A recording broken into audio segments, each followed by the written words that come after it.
You want to lose the weight for the last time? Visit myphdweightloss.com. Glad to have you in the PhD Weight Loss and Nutrition Studio. An appeals court slashed former President Donald Trump's bond payment yesterday, saying Trump must pay $175 million within the next 10 days. Also, headlines from the Daily Caller. Republicans have a not-so-secret weapon going into the 2024 election for the first time of the Trump era. A presidential nominee running circles around his opponent in the polls. When I see stories like this, I get a little nervous because I don't want Trump and the GOP to get a little too confident. Sadly, a New York City police officer has died after he was fatally shot while conducting a vehicle stop. According to the NYPD, the suspect had multiple prior arrests. And MSNBC Rachel Maddow has joined a growing list of NBC journalists and on-air personalities who have been critical of their network's decision to employ former Republican National Committee chairwoman Ronna McDaniel, and has urged NBC to reverse its inexplicable hiring. Will NBC do it? Hope you'll join the day's conversation on the Furman Ford text line, 864-477-JOEY, 864-477-5639. You can also leave a quick voice message. Your email's always welcome, joey@joeyhudson.com. I told you we'd be back. And ye shall know the truth, and the truth shall make you free. It's Joey Hudson. Your story was powerful when you delivered it up at the General Assembly. People are still talking about your story. The CON has gone away in the state of South Carolina, and I want to personally thank you. I wanted to name it the Joey Hudson bill, but, they don't allow you to put names on bills, but I wanted to call it the Joey Hudson bill because I know that one's been near and dear to you for a number of years. That's how it's done. Let your voice be heard. And the truth shall set you free. Here's Joey Hudson. An appeals court slashed former President Donald Trump's bond payment yesterday, saying Trump must pay $175 million within the next 10 days. Trump had previously faced a deadline yesterday to pay $454 million in this bond payment that came as a result of civil fraud allegations from New York Attorney General Letitia James. It was a shakedown, basically. A New York appeals court, hours before the deadline to post the $454 million, lowered that bond considerably. The court ordered that Trump post $175 million. Still a lot of money. Trump said that he will, quote, abide by the appeals decision and post the $175 million. If Trump does post the $175 by the new deadline, it would effectively block the Attorney General from attempts to seize Trump's assets as he continues to appeal the judgment by New York Judge Arthur Engoron. Trump posted on his Truth Social yesterday, Judge Engoron has refused to obey the decision of the appellate division relative to the statute of limitations. This is a confrontation between a judge and those who rule above him. A very bad situation, Trump says, in which to place New York State and the rule of law.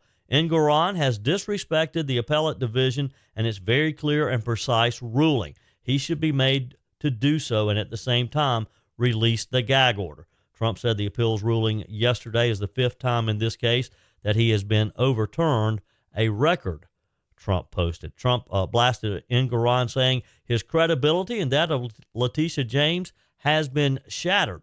We will abide by the decision of the appellate division and post either a bond, equivalent securities, or cash, Trump said. This also shows how ridiculous and outrageous Engoron's original decision was at $450 million. Fox News contributor Jonathan Turley reacted yesterday to former President Trump's bond being slashed to the $175 million. First off, let me comment. The original $454 million was absurd anyway. Jonathan Turley comments on that. Slashing it to $175 million, that's good, but even $175 million for a case like this is pretty much absurd too. Turley called the bond change a needed restraint to the legal system in New York, warning the political vortex hasn't played well with voters or other companies considering either going to New York or staying in New York. Well, the Court of Appeals may have felt that they can't prejudge the evidence, and so to reduce the bond further would have been heavy-handed. I actually think they could have reduced this bond to virtually nothing because the amount set by Engoron was absurd. I mean, most of us drilled down on these figures and could not find a there. There were no victims. There was no money lost. You had people that loaned this money and wanted more business. And so this figure seemed to be just snatched out of the air. He connected it to a few properties, but it was very speculative. Mm-hmm. By reducing the amount, I think that this restores some element of restraint to the New York legal system. I think that the true sunk costs of this controversy has been borne by those who really wanted this thrill kill moment. Yeah. You know, this has not played well with the public. I don't think it's played well with companies who were legitimately alarmed to see the New York legal system turned into this inescapable political vortex. And I think that the reduction will help assure people that there are still some adults in the room.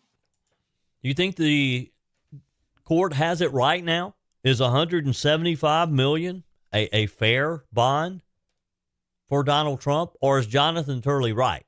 Should this have just been eliminated completely, or at least struck down to a fair amount? Again, I think $175 million is still absurd.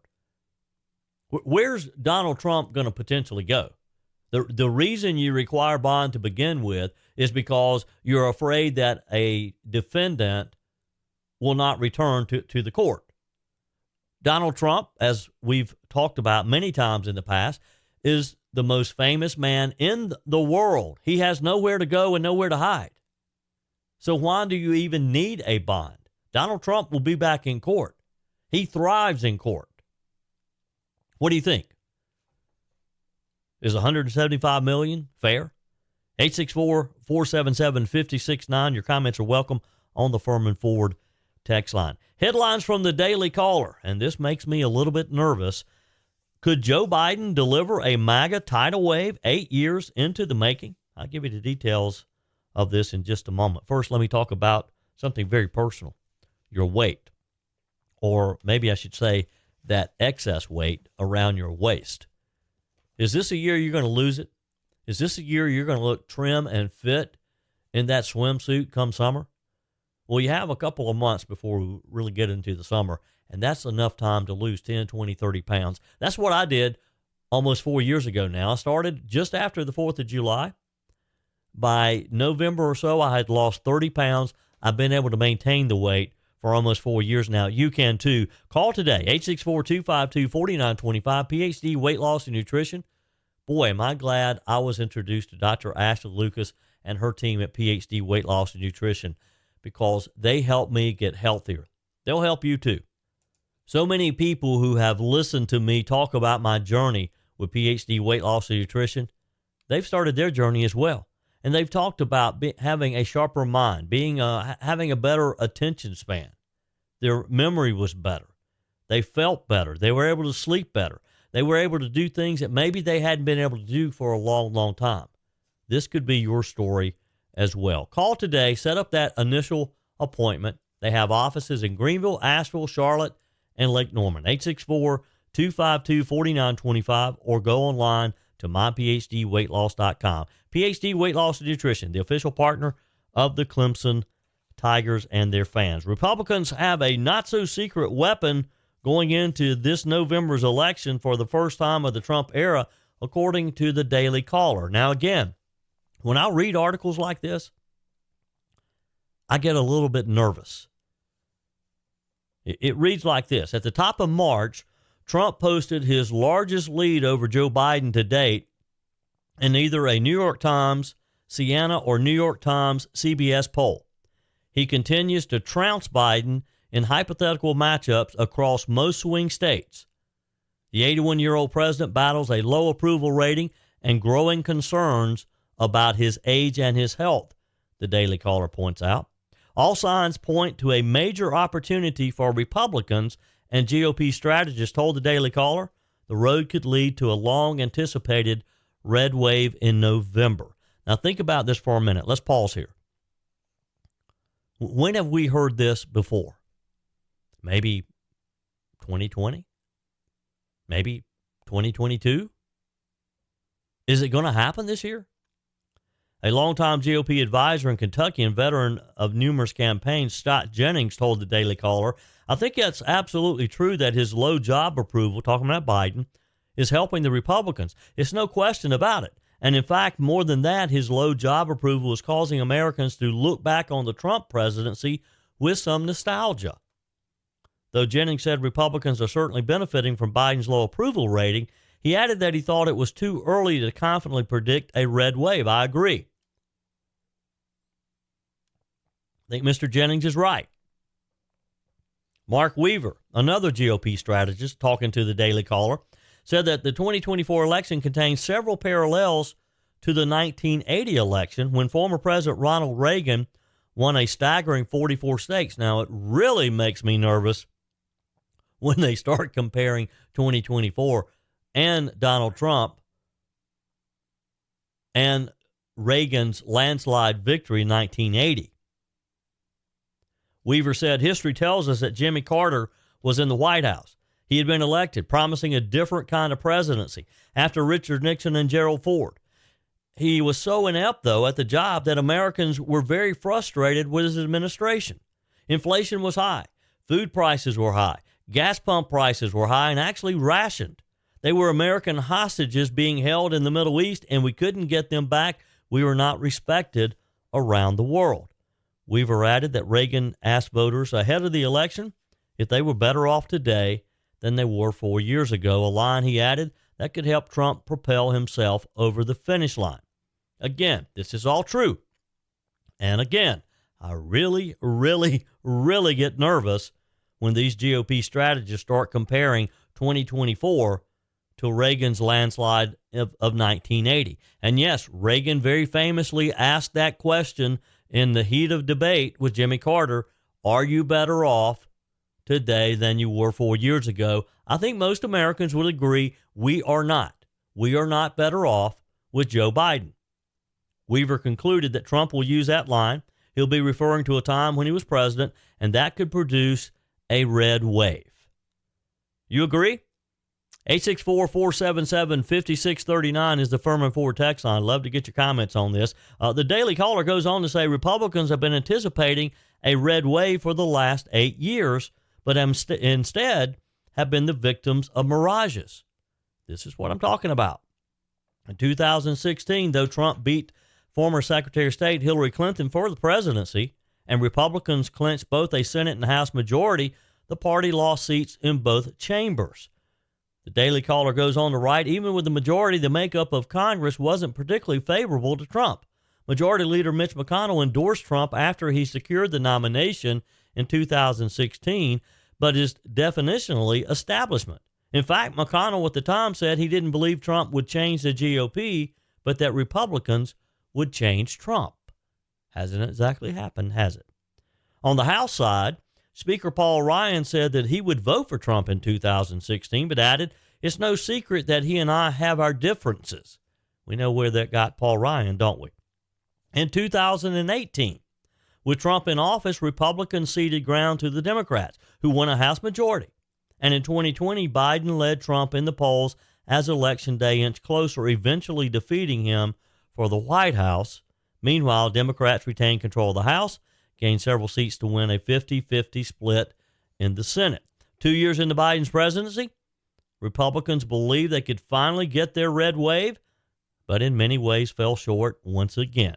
The Daily Caller recalls they won back the House. Another underperformance resulted in Democrats holding the Senate by a 51-49 margin. Washington Post headline read, the vaulted red wave never hit the shore in midterm elections. A Politico headline, the red wave that wasn't. 5 takeaways from a disappointing night for the GOP. GOP pollster, Republicans failed to secure a red wave in 2022 midterms for 4 key reasons, according to an article that appeared in the National Review at the time. But now, down ballot candidates across the country, particularly those with a MAGA agenda and have been endorsed by Trump, are predicting, once again, a red wave, and they're crediting Biden for the help. Republican Texas State Representative Steve Toft, endorsed by Trump, told the Daily Caller that a red wave has already begun to take Texas, and he pointed to Joe Biden's handling of the economy and the southern border as reasons why. He said, but when things get bad, not only do the Republicans turn out, but it awakens the independents that are right-leaning but yet haven't decided what they want to be when they grow up. And I think we're all feeling the effects right now of a really crappy economy and open borders in a tremendous way. It's straining the economy. It's straining the workforce. It's straining everything. I mean, we're really coming apart at the seams right now. I think people feel it, told the Daily Caller. The signature legislative accomplishment of Trump's first term was the tax cut and the Jobs Act, a law that was championed by Reaganite Republicans and perfectly in line with longstanding beliefs in the party. Analysts at the time wrote that the prioritization of tax cuts over immigration may have been pushed by congressional leadership. Senate candidate Kari Lake added, my first action as a Republican senator would be to introduce legislation that, number one, secures the border by finishing the wall, number two, baby bonuses for parents and extending the child tax credit, and number three, extending President Trump's tax cuts. President Trump and Senate Republicans will get America back on track, she said. Republican Texas State Representative candidate David Covey, also endorsed by Trump, told the Daily Caller in a statement that his priority on securing the nation's southern border helped him secure the support of the former president. He told the Daily Caller, my opponent, House Speaker Dade Phelan, was the only Republican in the Texas legislature not to vote for SB 4. His lack of leadership on border security is one of the many reasons why former President Donald Trump endorsed me in the race for Texas House District 21. Securing the border and protecting Texas families is my number one priority, Mr. Covey said. Texas bills SB 4, as you know, would allow local police to arrest migrants who cross the state illegally, and as you know, has been batted back and forth among various courts in the past few weeks. Immigration, of course, is at the top of Americans' priorities heading into November's election, while government and economy in general take second and third place, according to a February Gallup poll. And while Americans keep immigration and economy at the top of their concerns, a majority disapprove of how Joe Biden has handled those very issues, which does give me some encouragement. Maybe we will see that red wave. 69% of Americans disapprove of how Joe Biden has handled immigration. 68% disapprove of how he has addressed inflation. This according to Monmouth University polls back in December. In addition to Biden's low polling, the former president's team is confident that America First messaging will help propel Trump to victory in November. Trump campaign spokeswoman Danielle Alvarez told the Daily Caller, Americans are suffering from the failed policies of crooked Joe Biden, and congressional Democrats are stifling Republicans' attempt to deliver relief through legislation like the Lower Energy Costs Act and Secure the Border Act. Voters are ready for a change, and President Trump's America First message will be a rising tide that will lift all boats this November. I hope that she's right. Despite optimism from some of the right and the former president's supporters, some continue to simply hold their breath. Mike McKenna, a former Trump advisor and longtime Republican operative, wrote in a memo provided to the Daily Caller, with respect to the campaign for president, if the election were held tomorrow morning, Mr. Trump would probably win. Please keep in mind that, as we have noted before, the race will likely be very close, likely decided by fewer than 500,000 votes spread across 7 states, and if you like specificity, about 40 counties in those 7 states, he said. The race will also be volatile, so it's entirely possible that a month from now or 6 months from now, Mr. Biden may have the upper hand. It's too early to tell. I agree with Mr. McKenna. Anything can happen between now and November. 864-477-5069. Love to get what your comments are. You can send them in to the Firm of Ford text line. You can call, leave a quick voice message. Emails welcome, joey@joeyhudson.com. Sadly, a New York City police officer died yesterday after he was fatally shot while conducting a routine traffic stop. According to the NYPD, the suspect had a long list of prior arrests. I'll give you all the details coming up in just a moment. Portions of today's show brought to you by Furman Ford.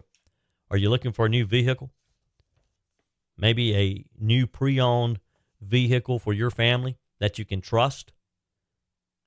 Let me introduce you to Jim and Matthew Furman. They're the owner-operators of Furman Ford. Their name is on the sign because their name is on the line with every single transaction, and Matthew and Jim take that very personally. They do business the right way. Give them a call, send them an email. Better yet, just stop by and talk with Matthew and Jim Furman and their great team at Furman Ford. They'll help you navigate some of the great deals they have on a huge inventory of both new and pre-owned vehicles. You know your money will stay right here in the upstate, too, when you spend it with Furman Ford. Find them online. Check out all their inventory at FurmanFord.com, FurmanFord.com.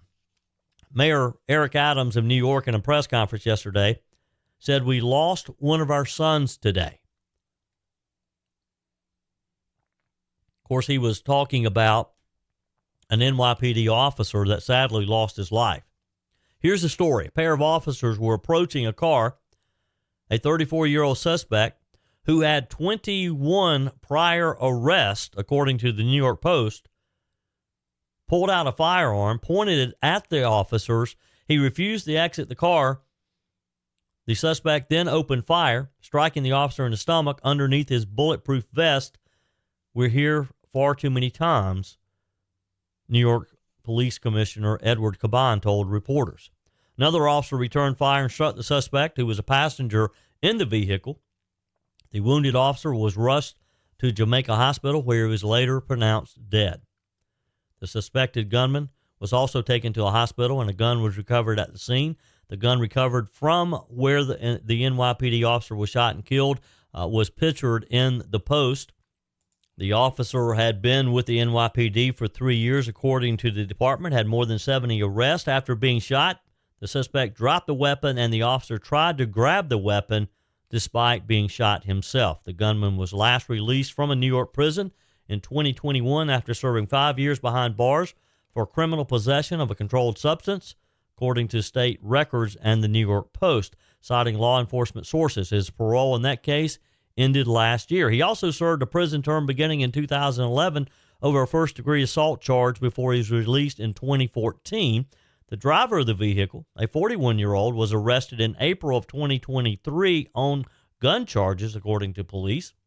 Mayor Adams said less than a year gun charge, he's back on the streets. April 2023, the mayor said. This is what you call not a crime problem, but a recidivist problem.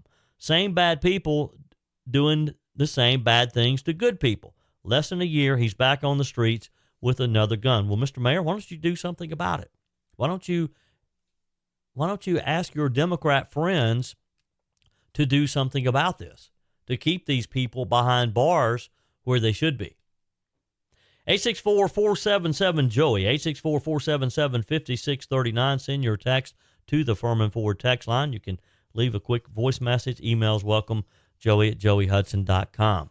On the Furman Ford text line, Ace says, "Joey, no matter how short or how long your podcasts are, I always anticipate the next one. Thank you for being smooth and thoughtful. Your information is greatly appreciated and valued." Thank you, Ace. Again, we've been having sort of a little unofficial poll here of just how long a podcast should be. Been getting some great feedback. Yours is welcome. 864-477-JOEY. Just send me a quick text to the Furman Ford text line. Faye says, "Joey, so I'm confused about reparations. The statute of limitations is way past, and black ministers have even stated this and said slavery has not affected anyone who's living today. It didn't harm Tim Scott, so they have the same opportunity. The Bible states we all are to work for our wages or we don't eat, enough said." Thank you, Faye. Albert writes, "The black reparation issue is nothing more than the Democrats' way of creating new racial issues. No one alive today owes anyone reparations for slavery, whether they were black or white, Irish slaves." And Albert says 45 to 60 minutes is the perfect podcast time. Thank you, Albert. Appreciate your feedback as well. Phil writes, "I'm curious, Let's compare the total number of slaves brought to America starting in 1776 against the number of combined dead in the Civil War, both Union and Confederate. What offset will be allowed for the nation's sacrifice to end slavery? How about we call it even? No one ever talks about that. Phil writes. Fred says, thank goodness the church I attend is not white, it's red brick. If these people can be this shallow-minded about reparations for slavery, then so can my response to it. Thank you, Fred. All of you. Your comments are welcome on the Furman Ford text line. Our text of encouragement today, Joel writes, hard times don't create heroes. It is during the hard times when the hero within us is revealed. God bless. Thank you for that. Your comments are always welcome on the Furman Ford text line, 864-477-JOEY. MSNBC anchor Rachel Maddow has joined a growing list of NBC journalists and on-air personalities who have criticized their network's decision to employ former Republican National Committee chairwoman Ronna McDaniel and has urged NBC to reverse its inexplicable hiring. Details on that. Portions of today's show made possible by the Discounted Appliance Warehouse in Pickens came through there just yesterday as I was headed back home to Greer from Lake Kiowee. If you're buying appliances and you're tired of dealing with inexperienced sales staff who have no appliance knowledge whatsoever, then let me encourage you to make the drive over to Pickens to Discounted Appliance Warehouse. They have many options, brands, features, and they're able to explain to you what those mean for you. Buying appliances is not inexpensive. Appliances, in fact, can be very expensive at times, and you need a trained staff who knows what they're talking about, who knows the features of the appliances to help you make the right choice for you and your family. That's why I recommend shopping at Discounted Appliance Warehouse. They have an A+ Better Business Bureau rating, nearly perfect reviews on Google, and the team at Discounted Appliance Warehouse, they have all the knowledge that you're going to need to have confidence that you're making the right choice. They'll show you around the warehouse. It's over 11,000 square feet. Any given time, about 1,500 appliances for you to choose from. They'll help you find the ideal solution. They have expert installation, award-winning service department, and extended warranties. They have you covered well beyond the sale. And I know this firsthand because I buy all of my appliances from Discounted Appliance Warehouse. Hope you'll check them out too. Discounted Appliance Warehouse in Pickens and online at dawpickens.com. All right, I typically don't talk a whole lot about Rachel Maddow. In fact, in most cases, I just completely ignore Rachel Maddow. But I think you need to know about her opening monologue yesterday. And it's just sort of typical of the NBC response to Ronna McDaniel's hiring as a contributor. Now, again, as this story unfolded over the weekend, when Chuck Todd sat down at the same desk that Ronna McDaniel had been seated at earlier, as she was interviewed by Kirsten Wilkin on Meet the Press, Chuck Todd came in and just blasted her and challenged the leadership of NBC.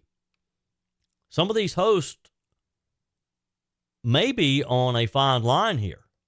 As someone who's been in media, I can tell you there's been many times that people like Chuck Todd have gotten, as my grandma would say, a little too big for his britches. So in her opening monologue yesterday, Maddow first ripped into Ronna McDaniel, and her biggest objection to McDaniel is that she aided Donald Trump's, quote, strongman ambitions, including telling GOP canvassers in Michigan to not sign a certification of the 2020 election results, according to the Detroit News that reported on this during that period of time. Here's Maddow as she sort of teed her show up yesterday and her opening monologue. The person who was the head of the Republican Party during Donald Trump's time in office and during his effort to throw out the election result and stay in power anyway, and during his effort to run for election again after having done that, is Ronna Romney McDaniel. And she pitched in and helped.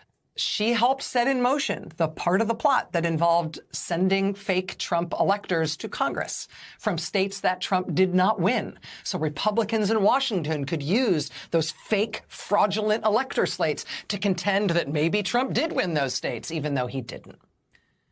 And don't believe me on that.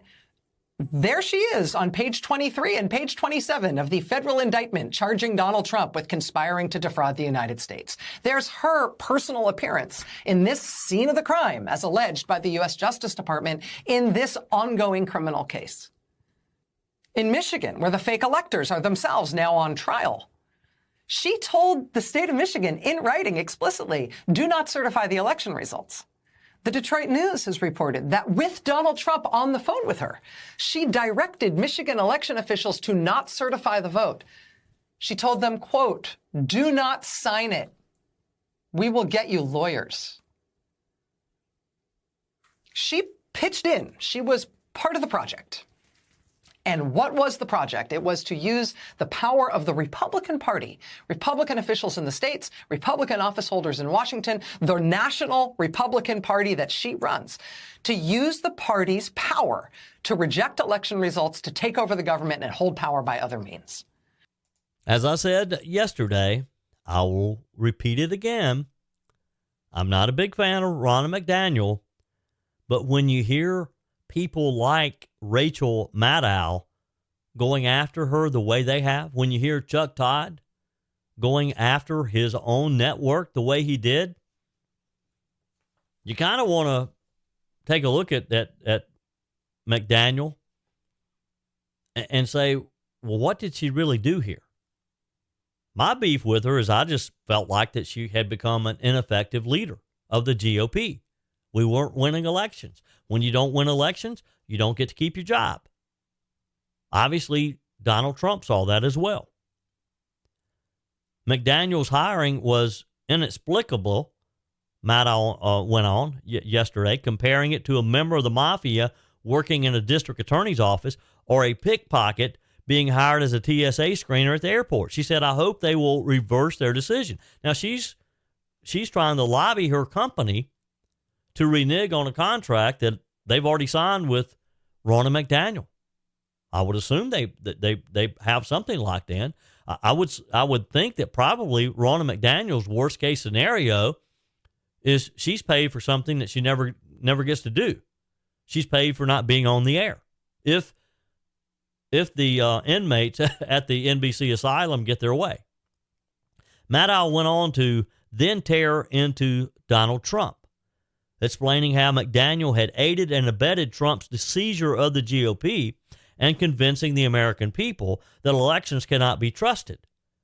Maddow wrapped up by assuring us that she's joining her MSNBC colleagues in objecting to Ms. McDaniel's employment at the network, and again assuring us that because of those objections, MSNBC's leadership has promised that Ronna McDaniel will never be on their air. And so I want to associate myself with all my colleagues, both at MSNBC and at NBC News, who have voiced loud and principled objections to our company putting on the payroll someone who hasn't just attacked us as journalists, but someone who is part of an ongoing project to get rid of our system of government.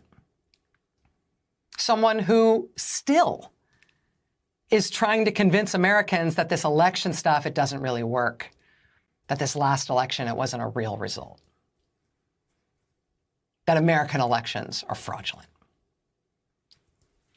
Because that argument, that is a necessary part, that is the most necessary part of the overall project of getting us as Americans to give up on this election stuff. Because wouldn't we rather have a real man in charge anyway? Somebody who could really get some stuff done. If only we could clear away all the things in his way.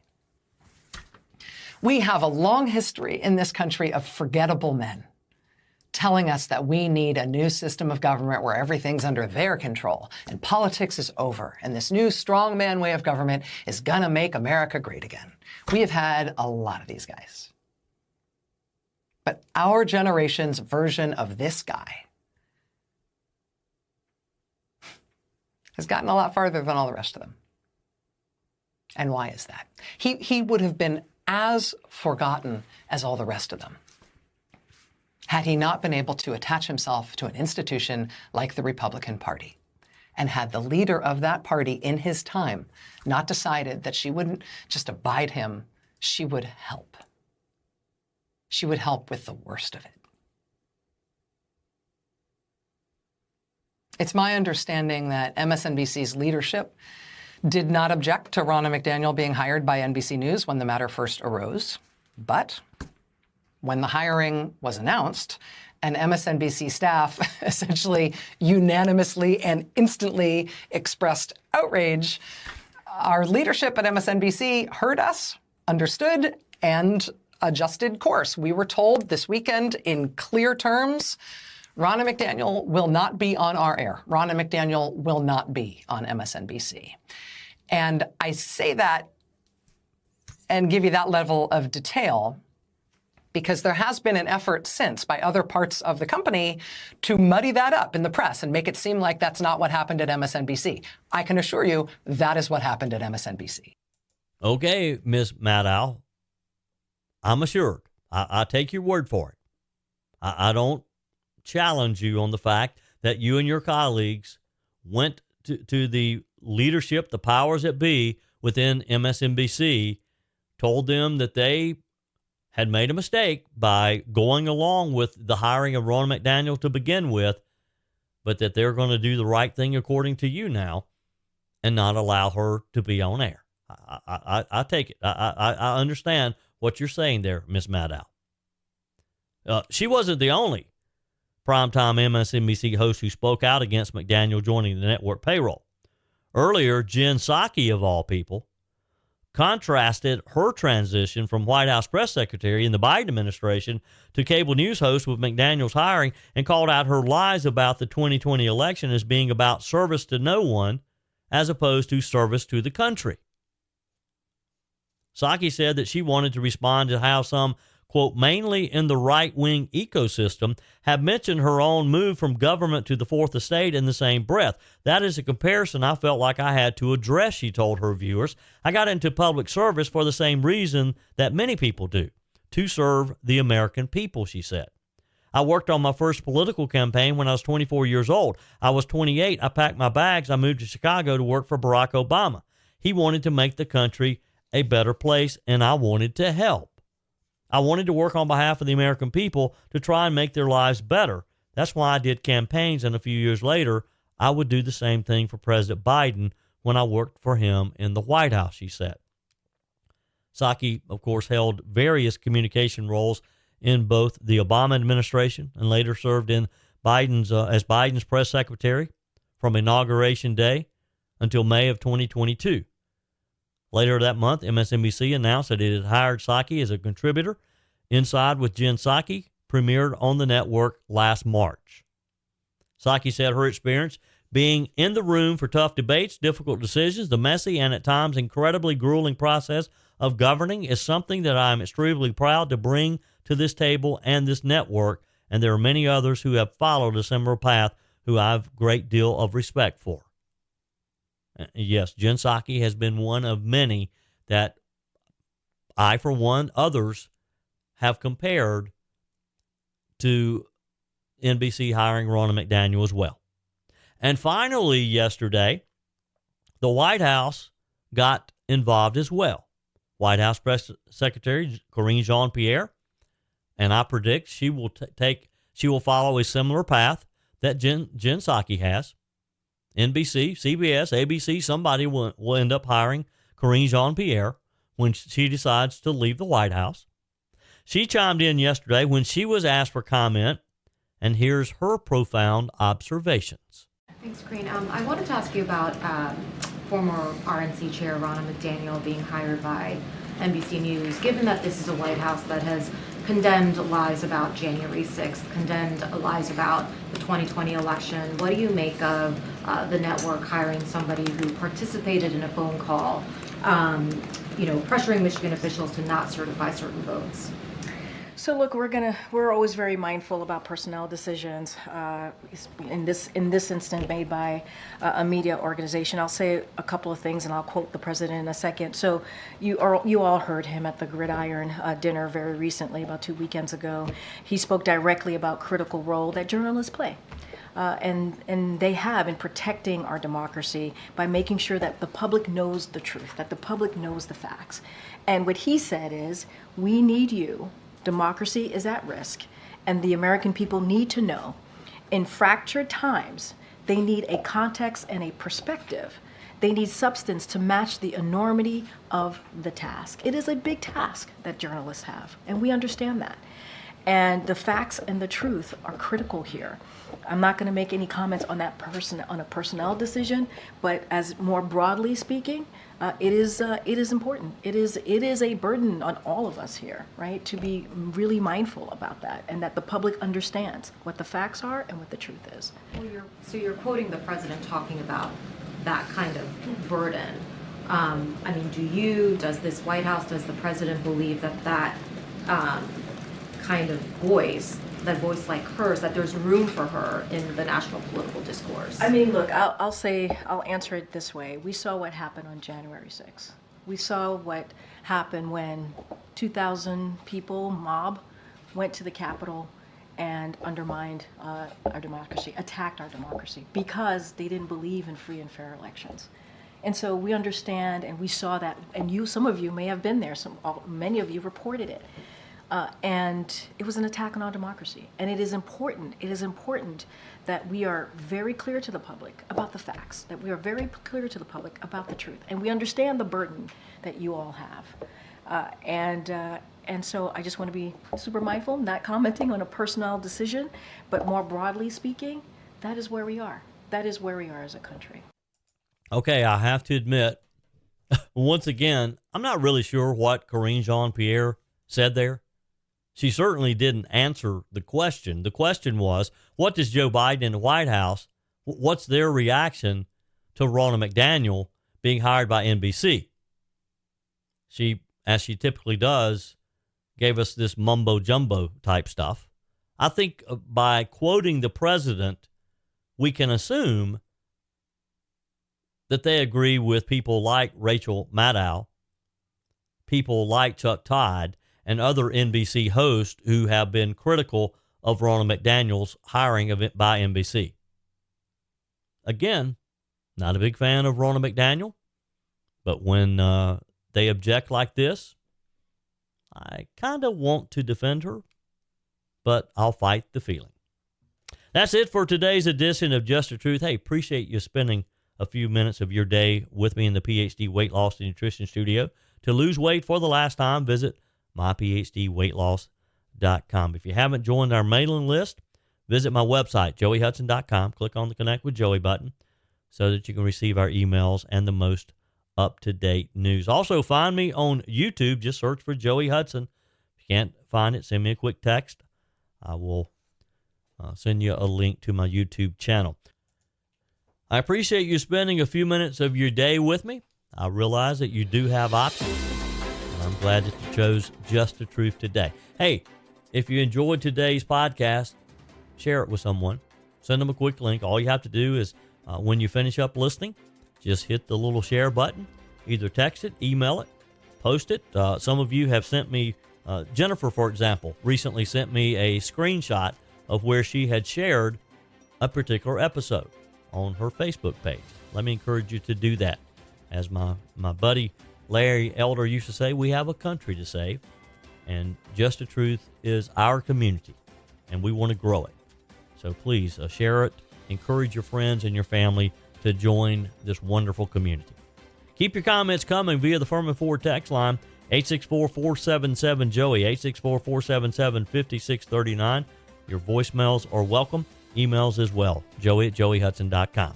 We're back again tomorrow. Until then, remember, folks, God's got this. He's still in control.